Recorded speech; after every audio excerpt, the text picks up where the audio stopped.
Welcome back to we're 365 back. Unlimited. We are back with another episode. Fired up for this one. Before we got going, we had the obvious Cowboys, Packers, Bears banter. They say There's no banter. It's a sour Bears fan that doesn't see. No, the Packers suck. Carter's wearing a Blackhawks hat. He's got the red and black on, prepared for Notre Dame's beatdown. Carter thinks I'm dressed like a Cowboys head coaching candidate. We're just repping the brand. And Gannon's repping the brand. We are back. We're so back. And excited to talk about the NFL playoffs. Probably throw some information in there, discussion on the coaching carousel within the NFL. And then I talked to Gannon before this episode. Didn't get to talk to Carter about it. But we will probably do a whole separate episode on the national championship if Carter's cool with that. You already know what I'll be able to say it quick. Yeah, I know he's got... You know Carter will be down to have a discussion for that. He's got a lot to say in a short amount of span. And I think feeling good right now. Yeah. All right, let's dive into these. Yeah, let's dive into these matchups, though. Last week, we'll kind of just cover the obvious, who won the football game, who moved on, the good and the bad of that matchup, and obviously cover the matchups this week. So last week, obviously, we started out wild card weekend with two Saturday games. The Texans and Chargers opening up the NFL playoffs. Honestly, guys, going into this game, I kind of figured the Chargers would be much more competitive. Yeah. I figured with Harbaugh getting in there that he got the most out of Herbert all season long with minimal weapons at receiver, and was able to be successful and kind of turn the tides of where the Chargers are heading in the future. I still think they have an incredibly positive outlook, continue to build through the draft, pick up a few key free agents. Herbert needs help. He clearly needs weapons, and being only a year removed from guys like Keenan Allen and Mike Williams, guys who are aging and the injury histories there, he needs some youth, and Quentin Johnston's one of them. Ladd McConkey had an incredible rookie season. So if you can add maybe one more guy to that room and then figure out what you want to do at running back with some aging guys there, I think they'll be back stronger. I didn't see the Texans honestly winning this football game, but dude, it was interesting because I think it kind of flipped the quarterback roles in my opinion. C.J. Stroud's a little bit more up and down. Herbert was trending this year. I think the typical Harbaugh team didn't run the ball effectively enough. Joe Mixon had a big day on the ground. Stroud started to look like if that offense can get going and that defense obviously turn Herbert over, like we'll get into the matchup with the Chiefs, but like it's not a far fetch. They can't keep that close. Will they win it? We'll talk about that later, but. It's an interesting dynamic because C.J. Stroud can light you up at any point. It's been up and down, but to get a playoff win in his second year again, I mean, it's been pretty cool what D'Amico Ryans and company's done in Houston, which I thought was going to be for more of the Chargers breakthrough, honestly. It's not take away. I don't think it's nothing wrong with Herbert. I think he's still going to be fine, in my opinion. I was a little surprised. I thought it would have been a little bit more competitive, than it was. I think. I wasn't huge on the Texans really this year. I haven't been really big on the Texans. I think Stroud is, clearly wasn't as good as he was last year. And they had some key guys that went out. Obviously, Diggs got hurt. Tank, I think, is out for the year in that gruesome injury. And then they had Nico out. So they kind of they bounced from one receiver, but they've established Mixon really well. He's been the game changer, I think, for that team. Compared to last year, because very rarely you're going to have that rookie quarterback come out and do that consistent rookie year and then straight on. There's going to be some dips in his game, and I think that was an opportunity for the Chargers, especially with Harbaugh being as experienced as he is and kind of been a leader, I think, with that team. So I wasn't shocked, but I thought it would be a little bit closer than it was. Yeah, I mean, they were honestly two interesting teams, but I think kind of a boring. That was the last game. Saturday was a crapshoot all the way around. That was the last game that I was interested in seeing out of all the slate we got. That was the game I could care the most. Less about. You know what I mean? But you knew how the nightcap was gonna go. That was a crapshoot. Yeah, I mean, I think everyone kind of knew that. I think, but it was close, and it's a division game, which is cool, and it just happens to be Steelers Ravens, which has always been kind of a good But I think you knew that, the Steelers just don't have enough on offense. They got a lot of question marks on and off the field. Yeah, and the defense, I don't think there's been a Steelers team that's not been good on defense. Like every year they have a pretty good defense. So that was the one thing coming in. TJ Watt down the stretch was struggling.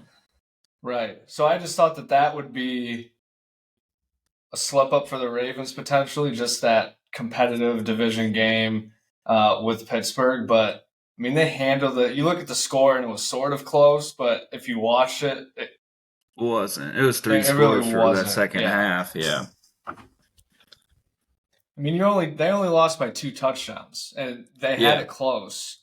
But I think this Ravens team is just, and we'll talk about them, but I think with the Ravens, obviously playing against a team like the Steelers, who had quite a bit of luck, I would say, throughout this season. I mean, taking the gamble on 2 quarterbacks that haven't necessarily been successful in a while.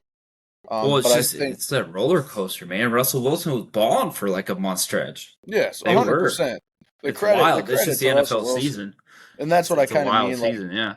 In a sense, they did get some luck. They did get some guys that were able, like Russell Wilson. I don't think anyone anticipated he would be able to have some success that he had. I mean, talking about Russell Wilson in 2024, 2025 being as successful as he was this year, I don't think anyone really thought that this would be what was going to happen.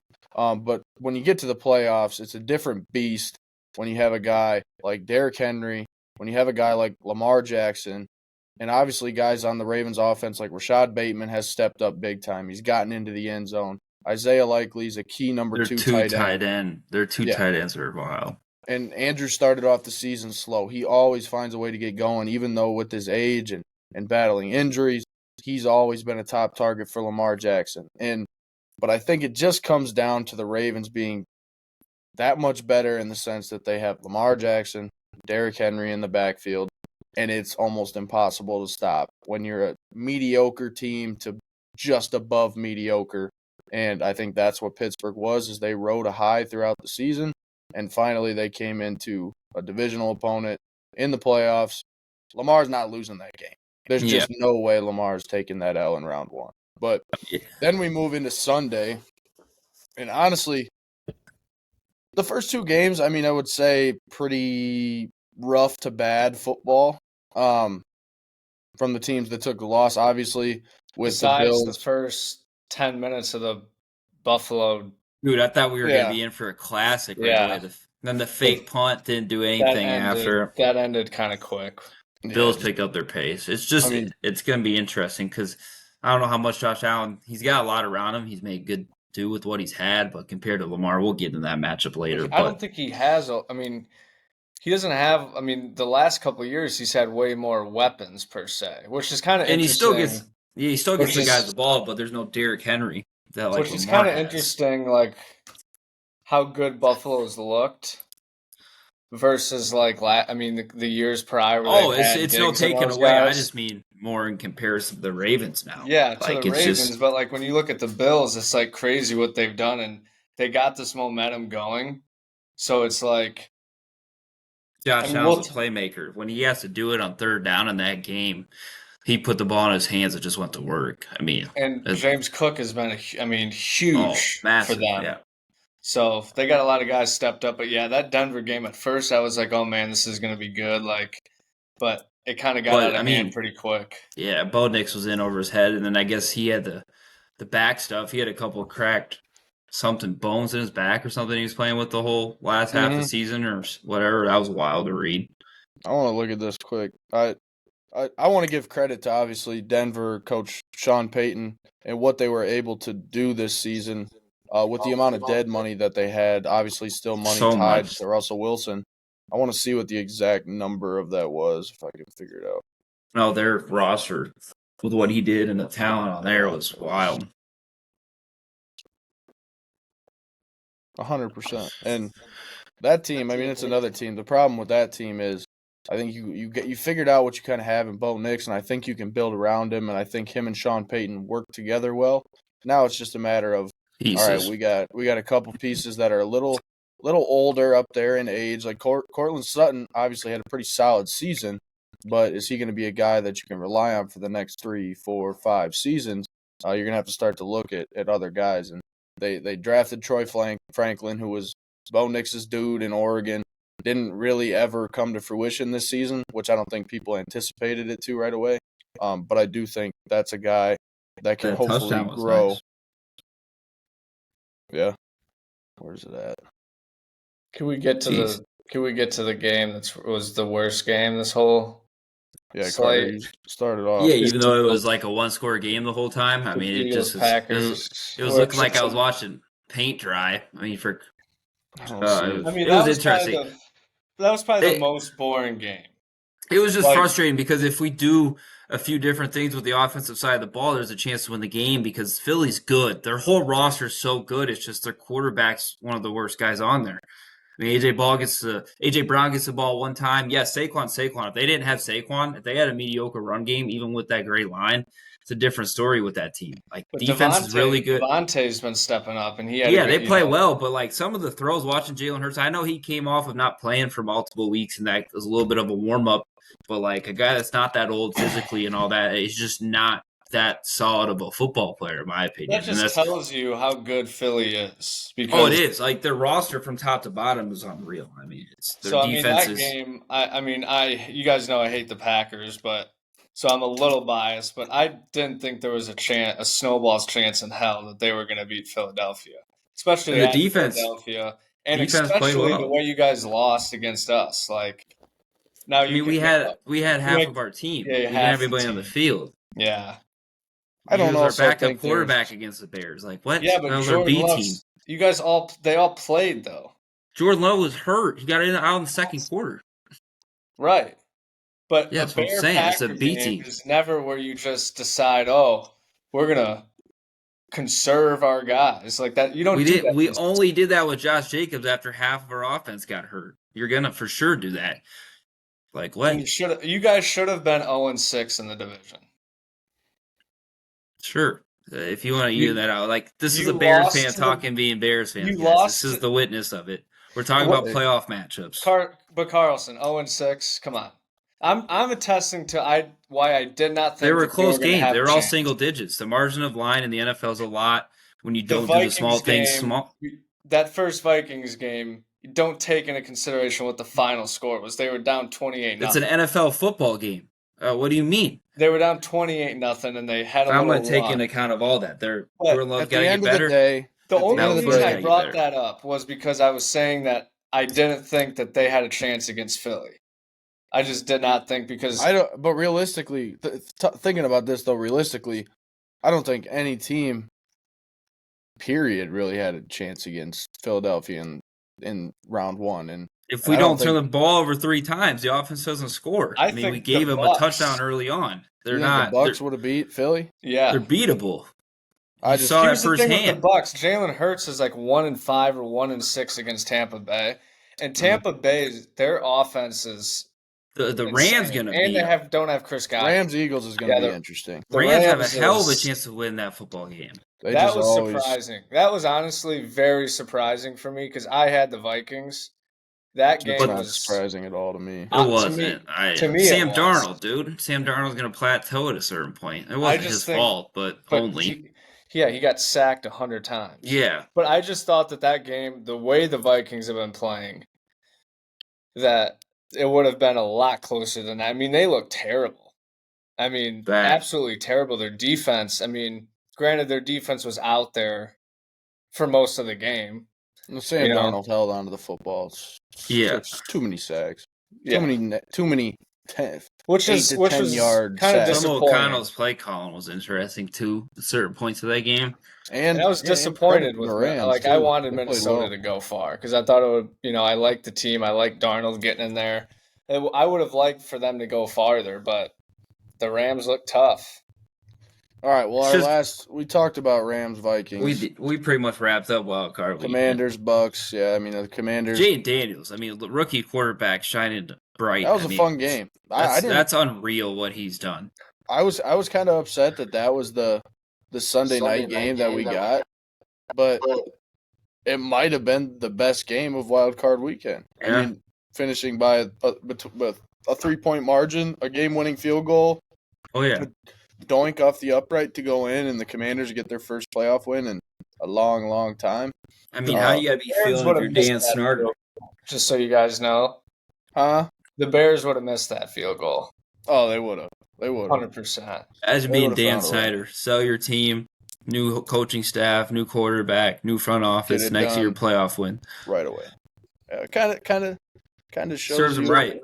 Shows you what happens when you go from a toxic environment to a new culture and get the right people in the mix. I think that's shout out Dan Quinn.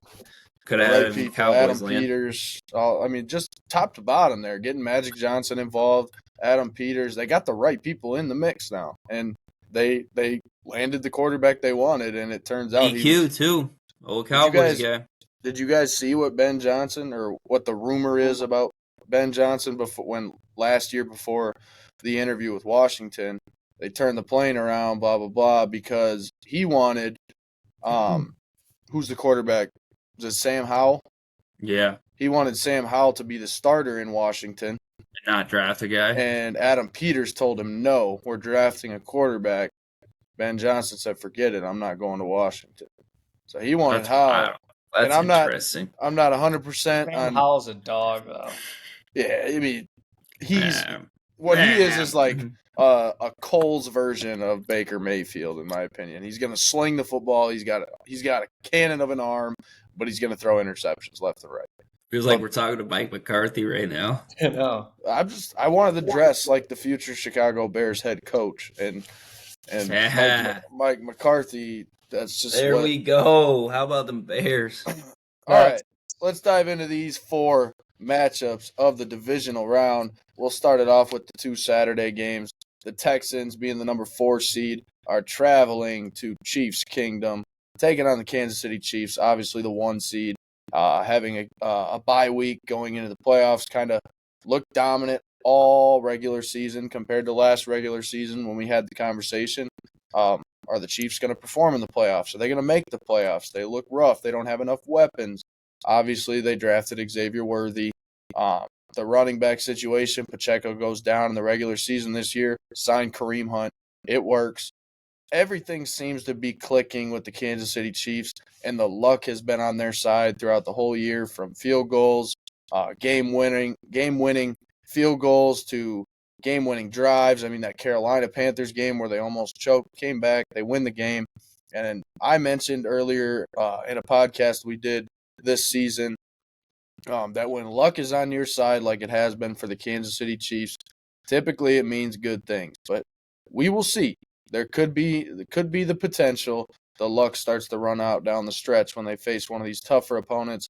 However, I'm rocking with the Chiefs against the Texans because I just don't think the Texans have it this year compared to last year. Stroud's had the sophomore slump. The weapons with Tank Dell going out really hurt them. I think it'd be a different ball game with someone like Tank in there. But I think if the Texans are to be competitive in this one, a key factor is going to have to be Joe Mixon. Joe Mixon is going to have to establish a ground game for the Texans early, open up that pass game for C.J. Stroud, get their tight ends involved. Ultimately, I think if the Chiefs slow down Joe Mixon, this is probably a 2-3 score game. Chiefs win. The line, I think, set where it's at for a reason. I mean, going off the line, especially in this late, they're pretty close. I mean, you look at the Washington game, you look at the line with, I don't know, Baltimore got up, or Baltimore against Pittsburgh, I think, got up there too, of right around kind of what you had thought, where you could say, maybe I would take the Steelers here because it's a lot of points, right? I think that's here. I just think the Chiefs, it's the Chiefs, and then none of us want to see the Chiefs win or go to the Super Bowl again. It repeat. I certainly, I've been big on the Chiefs in the past. I remember last year when we did this, we had like the Chiefs versus Ravens episode. Oh yeah. But Yeah, I don't think the Texans really stand a chance. I mean, I'd love to see them beat Kansas City, but I just think it's a walk in the park for Kansas City, I think. It's a big hill for them to overcome. I just think, you play the factor in overlooking your opponent for the next week against Buffalo or Baltimore, but like they've been there, done this so many times with their rings already. Like it just speaks for themselves. I don't think there's going to be a rust factor with sitting for 2 weeks, 3 weeks almost now. I just think it's the Kansas City Chiefs. Will it maybe be a chance for a little bit? CJ Stroud gets hot on that defense. They have to turn the ball over. I mean, like Bryce said with Joe Mixon in the mix, but they also have to get Mahomes throwing the ball, throw a couple picks, but they don't do that now. That's kind of the transcendent thing of how Josh Allen's gotten good too. They let the stuff come to them. They nickel and dime their way down the field. They don't punch the ball a lot down the field a whole lot. When it's there, they take a chance, and Pat Mahomes with his greatness doesn't really screw up more than once in a whole game. So it'll be interesting to see that going forward. But it's Kansas City Chiefs here. I think it'll be maybe close for the first half, but they're going to open it up. And it's in Red Kingdom. Like, come on. Yeah. I can just see a 10 to it's gonna be jumping 14 and even a 17-point game if Kansas City gains control in this one. But then moving on to the night game Saturday night, which I do think will be a bit more entertaining than a lot of people will tell you. With the Commanders being the 6th seed, coming off that game-winning field goal, getting their first playoff win in a long time. There's some momentum behind that Commanders team, and their fans are bought in, and they're traveling to Detroit to take on the number 1 seed Lions. Another team coming off a bye week. How will that fare with Detroit? I do think Detroit will be prepared, and honestly, Detroit know. They know. Detroit's players know that there is no doubt in their mind, no questions at all, that Aaron Glenn, their defensive coordinator, and Ben Johnson, their offensive coordinator, are 2 of the hot commodities, 2 of the guys that are probably both getting head coaching jobs next year, this coming offseason. At least one, yeah. And if Detroit takes a loss Saturday, I wouldn't be shocked if Glenn and Johnson are both hired by Tuesday of the next week to new teams to be a head coach. So these players, they want it. Like, this is their time to go and do it. And will they take a slip next season? I don't know necessarily, depending on who they bring in for new coordinators, but they got a staff. They have stud players, and this is the year for them to get to the Super Bowl. And if they're to lay an egg against the Commanders, I'll be shocked. However, I do think we've seen this time and time again. When we have rookie quarterbacks that have an outstanding rookie year, they get hot. The playoffs, they kind of slow down a little bit, and then they take that loss in the second, third round. However, I do think you're going to see a lot of Jaden Daniels running this football this game. It's got to. And it's because I do think they're going to be pretty competitive on trying to take Terry McLaurin away from Jaden Daniels. Obviously, he had a pretty big game and is their key guy to go to. The ground game with Washington, having Eckler there. Overall, I just think it'll be pretty easy for Detroit to shut down that run game. I think a key factors on both sides of the ball for Washington, I think, is Jaden Daniels running the football, but it's can that Washington defensive front be disruptive and try to limit a Jahmyr Gibbs. And I believe there's potential that David Montgomery. Yeah, so I mean, that's tough. Like, and that Detroit Lions offensive line is good. They are blocking their tails off for their offensive coordinator. And if the Commanders' defensive front can limit that ground game just a little bit and force Goff to throw the ball downfield, I think you have the potential to allow their DBs to try to make some plays on the ball. But my thing is, you can't contain Jameson Williams' speed. It's already tough as is to contain Amon-Ra St. Brown across the middle of the field. But then on top of that, you got Sam Laporta. It's just difficult to stop these weapons. So I think it's going to be too much for the Commanders to overcome. I'm taking the Lions in this one. I think they get it done by about 10, 14 points. Go ahead, Budenz. I'm going with Washington. I knew that was coming. I think part of it is the ride in that momentum. And I think that goes to show something, especially how they won against Tampa Bay. But I also I think you got to take into consideration, too, with Detroit, how many pieces. I mean, it is crazy to see how good they are, but how many pieces they're actually missing. I think they're missing a couple offensive linemen, and you got one of the best defensive ends in the game. He's been out, but missing him in the playoffs is huge. Oh, yeah. Injuries have been tough for Detroit. Injuries have been tough, and I think if you they've weathered it they have. If you can get to Goff, Commanders should get this, I think.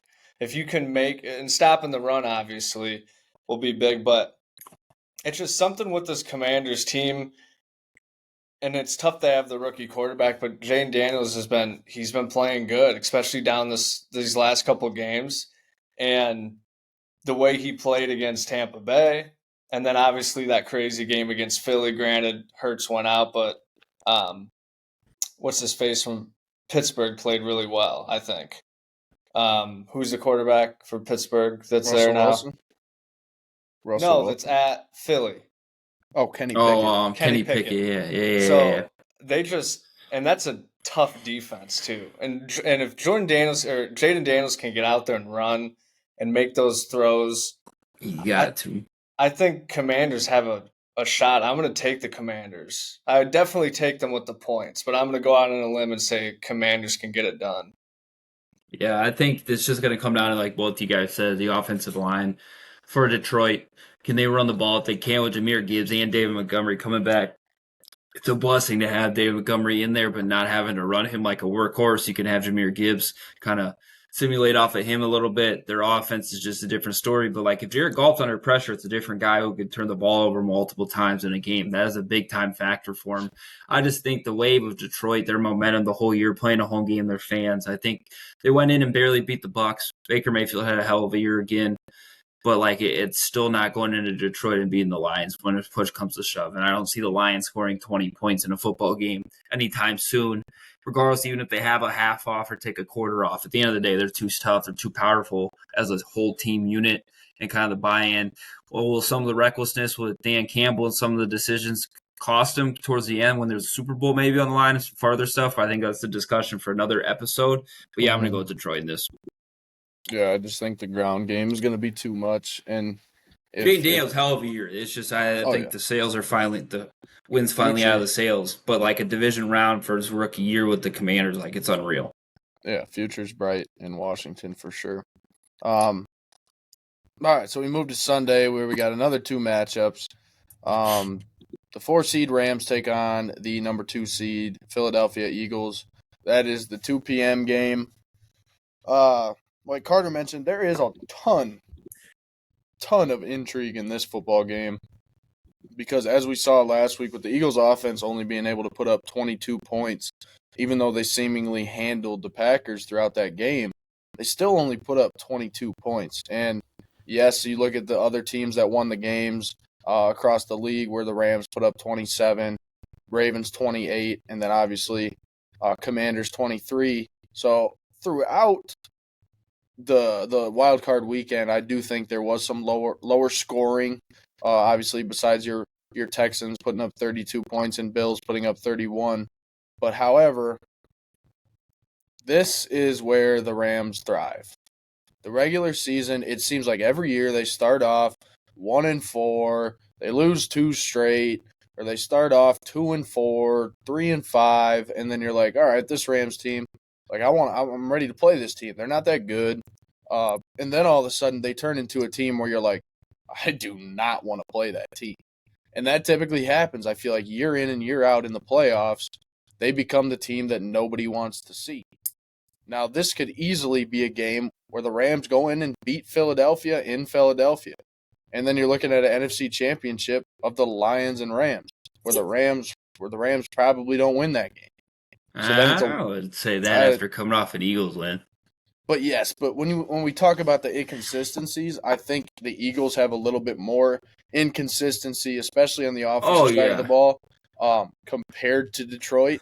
I think Detroit's well in tune with what they have, what they're trying to accomplish, and what they're great at, whereas Philadelphia, I think, has been great all season, has weapons, obviously A.J. Brown, Devontae Smith. Their defense has been much improved. The linebacking core is much better than it was last season. DBs have played well. Secondary has been much better. Yeah, that's an all-world offensive line, truthfully. Then you put Saquon Barkley in the mix. But I do think that's where the Rams struggle in this game, and that's why I'm taking the Eagles, is because I do think it's going to be tough for them to stop Saquon Barkley, which is going to bleed the clock. If the Eagles own the time of possession in this football game, Saquon Barkley goes for over 100 yards and probably a score or two, then I think the Eagles handle this game pretty easily. But if Saquon Barkley's limited, which I don't expect whatsoever. It happened last weekend. And you force Jalen Hurts to have to throw the football a ton, that's where the Rams can win the game because Matthew Stafford, 10 out of 10 days, is going to outperform Jalen Hurts. And he's already proved that time and time again. And we saw the way Matthew Stafford looked in that playoff game against the Vikings. It was drop back after drop back, throwing lasers. Completion, just going down the field effortlessly. And that was against the Brian Flores defense that has been pretty damn good all season. Yeah. So, ultimately, I do think the Eagles win this football game. I think it's going to be close, and I do think throughout the game you could see a Rams lead here and then. But I do think ultimately the Eagles squeeze this one out. Yeah, I'm going with Philly too. I think all the things you mentioned. There's an argument that they got more firepower than Detroit does. Now, is it all working? Is it a well-oiled machine like Detroit? No, but if they can connect, I think they have more weapons than Detroit does. So I think their main concern, I'm sure, is Jalen Hurts, how he's going to perform. If you can establish a run game, it's going to be really tough to stop Saquon, especially with that offensive line that they have. And so who knows? We may see a lot of Jalen Hurts, getting out and moving maybe a little bit more and seeing if he can just get some momentum on the run, open up the pass. You get Saquon in there. And their defense isn't, crazy good defense. So I'm thinking Philly's going to win this. I think the line was like 6.5. So I wouldn't be opposed to taking the Rams with the points, but I think Philly's going to get it done, especially at home. Yeah, I think at this one it's going to be a very interesting test to see how much, like you guys both said, Carter specifically with Jalen Hurts, how much he's tested here. Can he go win a game through 130 yards last week, had 160 yards total? Like that effort along with Saquon being somewhat limited. If Saquon runs the ball for 100 yards or less and Jalen Hurts only throws for 130 yards, they can get beat. And I think it was evident last week. I think it's a little bit of the inconsistencies with Hurts being out with the concussion. Those different things kind of working that way. It's tough to go against the Eagles roster, just top to bottom. But I think with the playmakers and gets into a shootout with Matthew Stafford and company, they've done it before. Sean McVay in the postseason, they're cooking. Like it's an interesting dynamic with this. And I think for one of mine this weekend, I'm going to go with the Rams for the upset here on the road, take down the Eagles. I'm really feeling Matthew Stafford. He's been there, done that. Old guy kind of playing on the last fumes here, like trying to make some noise, have a reunion maybe back in Detroit again. So like, if they had come off this win against the Eagles and somehow managed to pull this out, oh boy, if there's a rematch in Detroit. Rams and Detroit, the Rams versus Lions would be insane. I think that's half the reason why I'm pulling for this win right now in the back of my mind because I'm thinking about the temptation of that in a couple of weeks. Did that happen? Didn't that happen last year? Yeah, it was the division round. It was the division round. Wild card. No, it was division. Yeah, it was, which one? Detroit Rams. Oh. I don't remember. But they played in the playoffs. I know that. Yes, they did. I can't remember what round it was. It was the division or wild card. But yeah. I'm going to go with the Rams in this one. So we'll see how it goes. I think if you were to tell me, like you just Eagles mentioned, look like a crapshoot this weekend. And I know the Packers defense is good, but if you take out Edgerrin Cooper on the Packers defense, like Saquon Barkley has a different day. If there's a game X factor that can take somebody out like that for just not take them out, but just minimize them and make Jalen Hurts go and beat you for 4 quarters. Like, A.J. Brown can't have one catch again. Like, if you expect to win a divisional football game and go to the conference championship, like, that just can't happen, even if Devontae Smith has a day. Well, like I was going to say is, like you mentioned, like, if Jalen Hurts has another day where he has 160 yards total of offense between rushing and passing football, then and you limit Saquon just enough, I think the Rams are going to score more than Philadelphia's last week, putting up 22 points. Like, the Rams are probably going to put up 24-plus points out of the match. How much can they get Kyron Williams going? Small back against a very big front right four. There. If you can get Eagles rush 4 and they get home, and those Kyron linebackers Williams can go play. Be big. And it's also those linebackers can play in coverage and just ball out while their front four gets home. Which is a huge thing if you can get to Stafford. Oh yeah, you can't get out. because that defensive line is better than their offensive line. Yeah, that's a wild statement to say in itself, but it's true. And then the opposite is true. I mean, Philly's got the best offensive line probably. Yeah. So, would you excuse me.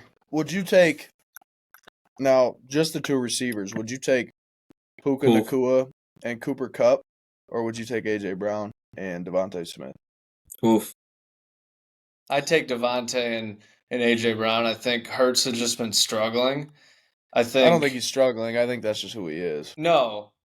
You think Hurts? I think that's just who Hurts is? I think that's who Hurts is. Yeah. Well, regardless, that's why he lost his job at Alabama back. Well, regardless if he's not the guy or not, I mean, having that 1-2 combo, I mean, literally you got a huge guy in AJ Brown that can go up and get a jump ball. He's strong. And then you got a small guy like Devontae. Like, they're the perfect 1-2. Yeah, I think the question is which two would you rather build around? It's those two, but like right now in Sean McVay's system, you're taking Puka and Cooper Kupp. Like in my opinion, it's just Cooper Kupp really hasn't done a whole lot these last couple of weeks. He hasn't been on the field a whole lot this year either. No. And Puka has just been out of his mind. Puka, but it's not saying take anything away from Puka and Coop, but it's just a system that they're in with Matt Stafford throwing the football. I mean, that guy is it's not Jalen Hurts.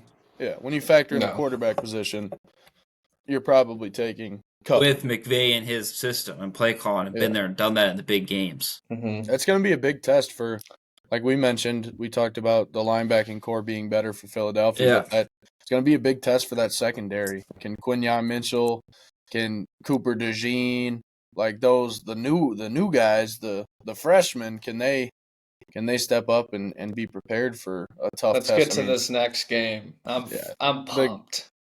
Honestly, the game of the year. The game of the year thus far. Two teams that are both Super Bowl candidates just unfortunately have to run into each other. And it's always Ravens, Bills, Chiefs. We talk about, can the Ravens or Bills knock off the Chiefs? And I think this weekend, this being the Sunday night game, is perfect. This is a perfect way to wrap up, hopefully, an entertaining divisional round weekend with the Ravens going to Buffalo. See, going to Buffalo is the key word right there. Like, you're going into a whole different territory. It's going to be 15 degrees. And Buffalo is wild. And, I mean, you talk about bucket list going to stadiums. Like, for me, it's I want to go to Buffalo. I want to go to Kansas City. I want to experience those atmospheres. Like, and those fans, too. Like, there's nonstop show up and show out for those teams. Like, it is Bills not Mafia. Bills Mafia, Chiefs Kingdom, like, in general. The Flock Gang of Baltimore. Yes, like, it is not even about football for those fans. Like, as much as I hate to say it, like, it is a religion for those people. That's not what it is in Dallas. They want to be that. No, Dallas, because they just get a bunch of America's team, so it's a bunch of bullshit Jerry wishes hype. He was playing right Dallas now. road fans are a million times better than Dallas home fans, because what Dallas home fans are is 45-year-old businessmen who take their buddy out. That's their close the deal date right there is what it is. We're going to go to this Cowboys game. We'll sit there for the whole 4 quarters. We'll just talk business. We don't even know what's going on in the game. We'll be blinded by the sun coming in. Sounds like what Jerry does during the game. Wait till we get off this call. Hey, let's book the next concert at AT&T Stadium. Just wait till we get off this call and I tell you who they just requested to interview. I was looking at my phone. Who? Leslie Frazier. Really? The Bears were looking at him because I think he played for the Bears. Yeah, back in the day. I hate to say it, but this is the same way it went with Dallas last time around, and we'll get to this Ravens Bills matchup because we got. Yeah, let's get back to some real teams. But this Leslie, it sucks. But what Dallas did last time is they interviewed Ron Rivera. They interviewed Marvin Lewis. And it sucks. I don't know why Jerry does this BS. But Lewis. you guys are familiar with the Rooney Rule, though, right? Yeah. So you have to interview Marvin Lewis. Remember all of his late game hit in Cincinnati? Yeah, that's what I'm saying. Is typically when Jerry does the interviews to knock out the Rooney Rule because he has his guys. and it sucks. And that's only one. No, that's the second. We're interviewing Saleh. I was thinking Marvin Lewis, but Marvin Lewis is the last cycle. So we're interviewing Saleh. We're probably going to interview Leslie Frazier. So that knocks out the Rooney Rule. And as unfortunate as it is abused, that typically what that means with Jerry is he's probably got his guy, which means you can rule out the BS conversations about Dion, which was never going to happen. It's probably, I'd say there's a very good shot Kellen Moore could be the next head coach in Dallas. But besides the point, here we go with Kellen Moore. It is, bro. Let's get back to the Baltimore damn Bills. Okay. Game God, of the year. Take off Game the star. You brought it up. You can wash the helmet. You can wash the hat, right? You threw the Cowboys BS at me and you got me going. Okay, I happened to look at my phone at Leslie Frazier's interview. Hey, is your hoodie tucked into that vest or is it? No, the hoodie's strapped. It's ready to go.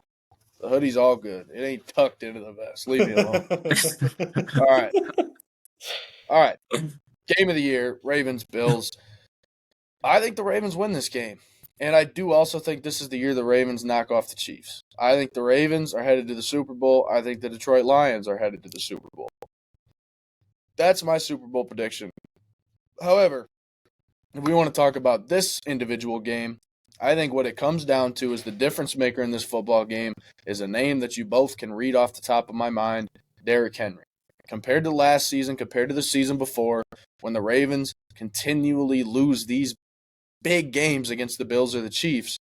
And obviously, I think the Ravens have had the number of the Bills. I think the Ravens can beat the Bills, but I think compared to the Chiefs, that's a whole different conversation. Can they knock off the Chiefs? It's different. But with Buffalo, obviously, when the Bills lost Stephon Diggs, I think a lot of people said, okay, this offense, you know what, they're going to take a step back. Yeah, they got better.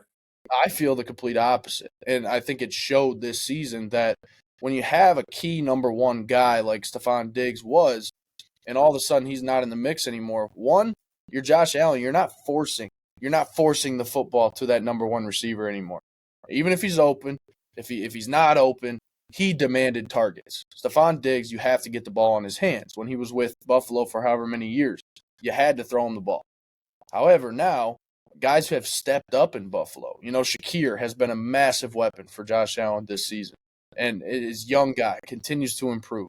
The tight ends there with Dalton Kincaid, Dawson Knox, and then outside of that, drafting the rookie, Keon Coleman. James Cook has had a great season, is about to get paid. And they have a well-balanced attack, and Josh Allen's not forcing the football anymore. The interceptions are down. Josh Allen's taking off and running the football, and he's finding guys that are open. He's taking what the defense is giving. However, on the flip side, I talk about Derrick Henry. Zay Flowers is probably not playing in this game. Lamar's, I don't want to say favorite target because I think Lamar's favorite target is and will remain Mark Andrews. I think he's starting to get the ball to Bateman a lot more too. But I just think Derrick Henry, if they can control the clock, Derrick Henry is rushing the football very well and effectively. They get into the red zone. It's Derrick Henry time. They're going to put up just enough points, I think, to be able to knock off the Bills. However, the Bills coming off a game where they just manhandled the Broncos, put up 31. Like, that was a statement. That was a statement to the Ravens saying, you know what? We're going to put up points. We don't care if your team has been in the playoffs, hasn't been in the playoffs. We're going to win the dang game. I'm taking the Ravens. I think this could literally be decided by a game-winning field goal. Like, I'm talking 3 points. I'm talking a fluke thing that happens in the end zone, a fumble or a turnover here. But I think this game is going to be extremely, extremely close. And I look for Rashad Bateman to be an X factor. If he can get downfield, get open, catch a football, maybe score a touchdown here, I do think the Ravens will win this football game.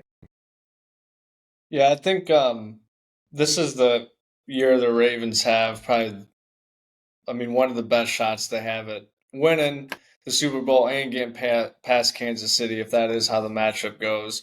I think, like you alluded to, having Derrick Henry there is like a huge game changer for them, especially how they use Derrick Henry, because it's so tough when you have Lamar too, who can throw the ball and who can run, and trying to manage both guys like that is going to be extremely tough. However, I'm taking Buffalo. I think it's I think in Buffalo is huge, not just because the fans and the, and the excitement and all of that and the culture there, but I think the high there is like 20 degrees and it's a night game. So it's going to be freezing cold. I think Buffalo's used to that. And so I'm taking Buffalo. They've been playing great. They're riding on a lot of momentum. And I think it could go either way, but I'm taking Buffalo in this one. And I've been right in these games in the past with Baltimore. You're a weird Bills Chiefs whisperer. You're able to I would not be upset if Baltimore won. Like, I think it would be awesome for Lamar, but I just think Buffalo, like, this is Josh Allen's year too, I feel like. Yeah, I think it's a simple fact. It is Josh Allen. He's had a really good year, but Lamar Jackson's had a better year. The stats back it up. Lamar's going to be the MVP for his third time now. Like, this is the Hall of Fame stuff that you're seeing, first ballot things. Now it's just going to be more of how can he improve the resume, because there's still levels to this. Josh Allen is not on the tier with Lamar Jackson when it comes to the accolades and different things, in my opinion, that way at all. So I think the biggest thing that comes down to this is what's different between the two teams from last year. There's different weapons, albeit if they're worse or better for Buffalo. And then you go to the Ravens side of things, and they've added Derrick Henry. Zay Flowers being out is big time loss for him right now. Big time thing. And you can rely on two tight ends that are two wide receivers. You can still have those two options. You can still have Rashad Bateman. They still have better things. But the RPOs of Derrick Henry and Lamar Jackson, I don't know how you can contain this for 4 quarters when it just keeps getting better and better each week, with Lamar having better numbers than Josh single-handedly by themselves. And then you add Derrick Henry into the mix. I think that combination, when Lamar has been very close, so has Josh in their games. Everything's been very minuscule that has been just, simultaneously happening for these guys in these big games. But I just think in this one, Lamar with Derrick Henry is just going to go hand in hand and be a Batman and Robin combination and win this for the Ravens. It's going to be close. It's going to be a shootout. It's going to be a thriller. Do you think the Ravens team would be better if they had Saquon instead of Derrick Henry? Interesting. I do think what Derrick Henry fits. I think he fits what Monken wants to do as an offensive coordinator. But I also think the more in between the tackles, what Saquon could do, but with Derrick Henry, I think what it does is Saquon. I think when you compare Lamar Jackson's running style to a running back, I think he's obviously much more comparable to a guy like Saquon Barkley. Yes, he's a slasher. He's quick. He's elusive. And then I think you have a guy like Derrick Henry who's the complete opposite of that. He's not the guy who's going to have the breakaway speed, although he's shown some damn speed that he still has it. But the difference is you have Lamar Jackson. South. And you have Lamar Jackson. Imagine Lamar Jackson running the football at you. He's got the juke, the spin move, the elusiveness, separating, yards after contact. He even has, as a smaller quarterback too, like the difference when you go from that elusive, fast, breakaway speed to ground and pound, run you over. I don't care if there's a wall in front of me. You are going to the ground. I am going to take my arm, stiff arm you into the floor type runner like Derrick Henry is. And I think that's what complements each other so well. And I would honestly probably say Derrick Henry and Lamar would be a better combo than Lamar and Saquon, even at this stage of Derrick Henry's career. I agree. On the back end, I just think they complement each other so well. Yeah, 100%. And it'll be interesting too, because if Derrick Henry comes back next season, I don't know how much he has left in the tank. I mean, I think this season showed you that he has plenty, but can it withstand a whole nother 17-game schedule? But the Ravens have a back behind him that's still lingering from injury. Keaton Mitchell, who we saw break he was burst onto the scene last season with Gus Edwards and being that speed back. Now you factor in that next season with Lamar being the elusive breakaway speed, Derrick Henry power, Keaton Mitchell more elusive speed. So I think one of the keys for Baltimore, if they win, it's the turnovers. I mean, if you remember against Kansas City last year, the turnovers they had, the drop balls they had against Kansas City. When we talk with like Flowers had a couple bad drops. I think he had something weird in the end zone where he like fumbled in the end zone or something. It was a touchback, something like that against Kansas City last year. I think that's a huge thing for them too, because Lamar, as elusive and as insane how good Lamar is, he can show those glimpses where he's not hitting targets. He fumbles. He tries to get out too quick. I think if Buffalo can contain that, and even just let Derrick Henry's going to have probably 85, 100 yards. Like you can probably just write that in. It's just a matter, can they contain him in the red zone? Can they contain him in the red zone, and can they get Lamar to make some dumb decisions? I think that's how Buffalo wins, because I just think Josh Allen. That's the same with Josh Allen too, though. I think you're probably right. I just would take. I don't know. I just feel like Josh Allen in a game like that. I mean, Josh Allen, how he's been running the ball is insane this year. Yeah. You know what I mean? Wow. So like getting him out. Continue. No, I was just saying. I think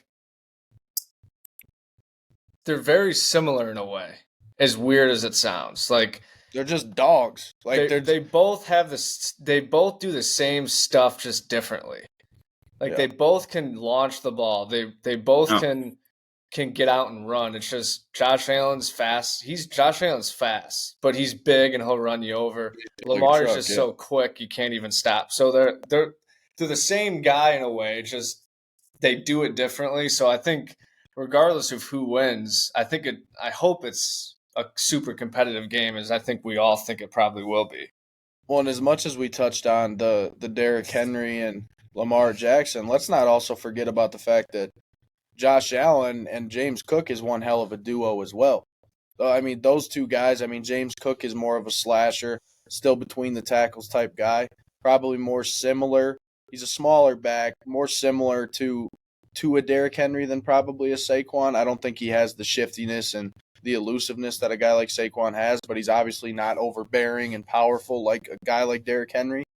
But I do think Josh Allen's running style and James Cook's running style complement each other as well, and that's why you've seen the success and the ability for guys like Shakir, Dawson Knox, Kincaid to get open is because James Cook has had such a stellar season. So if the Ravens can't contain Josh Allen running the football, it's going to be a whole nother level of containing James Cook. Like, I think this game is just a match made in football heaven because it's two teams that have had outstanding seasons, two quarterbacks that are game changers, can change the game single-handedly with the flick of a wrist or running the football.